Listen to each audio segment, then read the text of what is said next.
Assalamualaikum warahmatullahi wabarakatuh, sahabat R-Movie. Melanjutkan dari episode sebelumnya, keesokan harinya di Eni Sehir, terlihat semua orang tengah sibuk mempersiapkan perang besar untuk menaklukkan Koyun Hisar. Segala persiapan dibuat, baik dari senjata hingga makanan. Melihat istrinya tengah memasak, membuat Cerkutai tidak ingin berpaling. Dia terus memperhatikan Ulgen dengan cinta. Melihat itu membuat Karabe kesal dan terus menyalahkan Cerkutai tanpa alasan. Tidak lama Mahlun datang dengan tersenyum. Kemudian Karabe berkata, "Bisakah kamu menyelesaikan sesuatu dengan mereka? Kita mengatakan bahwa perang sudah dekat. Apakah kamu percaya pedang gandamu?" Dan Cerkutai menjawab, "Aku percaya doamu, Ibu. Ibu malaikatku. Tapi kau pasti lelah karena kau sangat kesal. Duduklah jika kau mau. Lagi pula kau juga sudah tua." Mendengar ini Karabe tambah kesal dengan bertanya, "Apa yang kau katakan?" Seketika Ulgen mencoba untuk menengahinya dengan berkata, "Ibu, dia ingin bilang bahwa kau lelah. Benarkah Mahlun Hatun? Banyak orang datang ke sini untuk mendukung Osman Bey. Hei, Masya Allah, kita harus memasak banyak makanan." Dan Cerkutai mengatakan, "Hei, Masya Allah, kita akan memasak semuanya.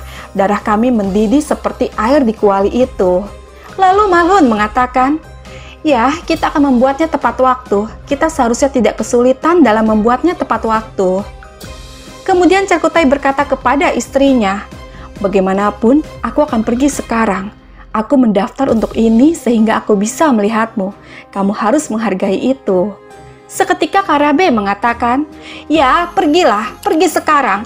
Kamu harus berada di medan perang. Semoga pedangmu tidak pernah meleset.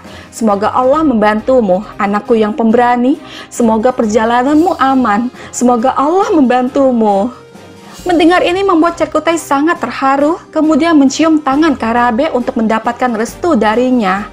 Kemudian dia pun pergi dengan membawa beberapa barang menuju medan perang. Sementara itu, secara diam-diam, Osman mengambil sebuah pesan yang tersembunyi di balik batu.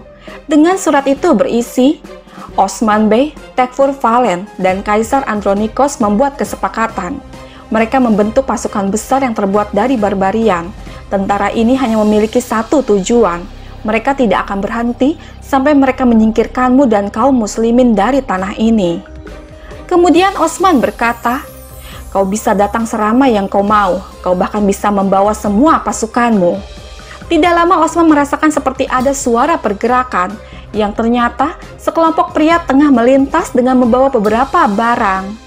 Merasa ingin tahu, Osman pun menyembunyikan identitasnya dan berpura sebagai musafir yang sedang beristirahat. Kemudian dengan menjawab salam dari mereka, Osman bertanya, "Kemana kalian akan pergi?" Dan pria itu menjawab, "Ke Eni Sehir." Lalu Osman bertanya, "Kenapa kalian pergi ke Eni Sehir?" Dan pria itu menjawab, "Kenapa? Ada perang di sana." Osman Bey memanggil semua bey. Lalu Osman berkata, "Tapi kalian terlihat lelah, kenapa kalian repot-repot?" Dan pria itu menjawab, "Ya, kami lelah, tapi kami bukan pengecut." Lalu Osman mengatakan, Ewalah, kalian pergi ke Eni Sehir karena Osman Bey memintanya. Tapi pertanyaan sebenarnya adalah, dari mana kalian berasal?" Dan pria itu menjawab, "Kami datang dari tanah Kipchak. Kami kehilangan beberapa kuda di sepanjang jalan. Tinggal semua ini yang kami miliki." Mendengar ini Osman berkata, "Tanah Kipchak? Tanah Kipchak jauh sekali. Sudah berapa lama?" Dan pria itu menjawab, 15 hari. Lalu Osman mengatakan, "Osman Bey memanggil Gaza belum lama ini." Dan pria itu menjawab, "Kami mendengarnya di jalan. Kami datang sebelum dia memanggil kami. Selalu ada Gaza. Dan kau, jika kau mendengarnya, mengapa kau di sini? Atau apakah kau takut berperang?"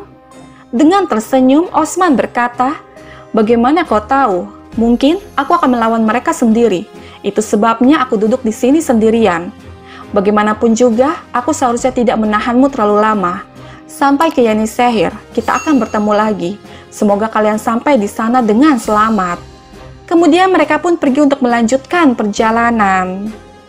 Menyaksikan itu membuat Osman merasa sangat terharu dengan berkata, "Tanah Kipchak, hei Masya Allah, selama masih ada orang pemberani yang mau berjuang, kita tidak akan pernah gagal. Tetapi para musuh itu, mereka akan dihancurkan. Sementara itu, terlihat Aladin yang tengah berada di kedai besi untuk membuat senjata, berkata kepada kakaknya, "Apakah menurutmu pertarungannya sebentar lagi, kakak?" Dan Orhan menjawab, "Kita tunggu saja adik, Osman Bey akan memberitahu kita." Tidak lama Kumal Abdal datang, melihat kakak beradik itu membuat senjata, dia pun berkata, "Hei, Masya Allah, nenek moyang kalian melelehkan besi dan sekarang kalian menempanya." Lalu Aladin bertanya, "Bagaimana mereka melakukannya, Kumal Abdal? Beritahu aku." Kemudian Kumal Abdal mengatakan, "Gunung yang penuh dengan besi.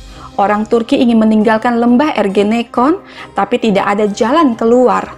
Mereka mencari cara.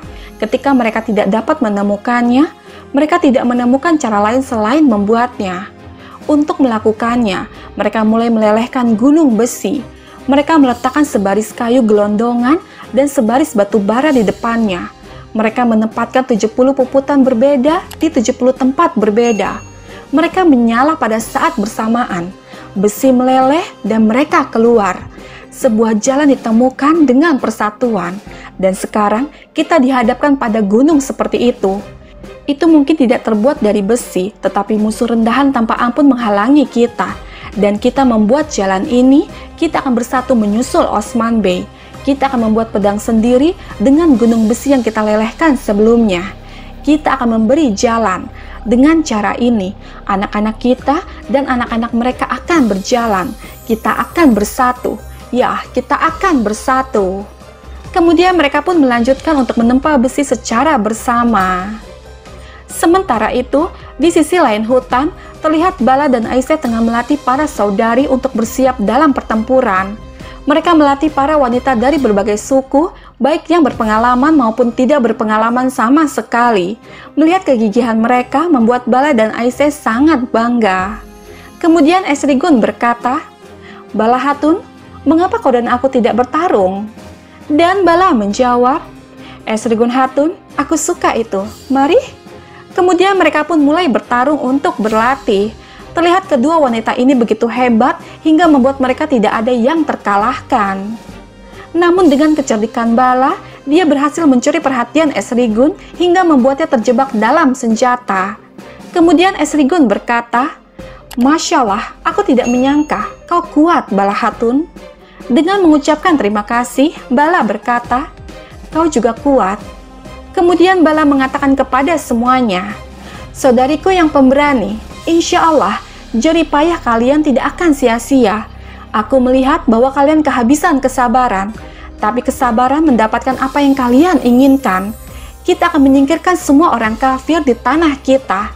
Sanjak Islam akan berada di semua dinding benteng. Allahu Akbar, Allahu Akbar, Allahu Akbar. Masya Allah, baiklah, kalian semua tahu apa selanjutnya." Kemudian Bala meminta Gokce untuk membawakan henna, lalu berkata, "Bismillahirrahmanirrahim, pedang untuk yang berperang dan darah untuk ditumpahkan. Seorang saudari berlomba menuju kesyahidan. Kesyahidan tidak lain adalah suatu kehormatan bagi kita. Itu suatu kehormatan untuk menjadi martir dalam tujuan ini. Saudari membawa tangan Ibu Fatimah. Saudari berlomba menuju kesyahidan. Semoga Allah memberkati kita."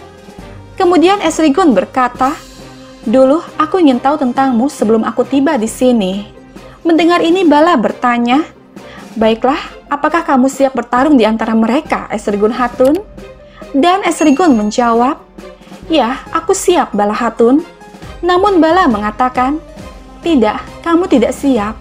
Kemudian Bala memakaikan henna ke tangan Esrigun, lalu berkata, "Nah, sekarang kamu siap. Kita tidak bertarung tanpa menggunakan henna." Lalu Esrigun mengatakan, "Jika kita selesai dengan itu, kita bisa berangkat sekarang." Kemudian mereka pun pergi menuju medan pertempuran.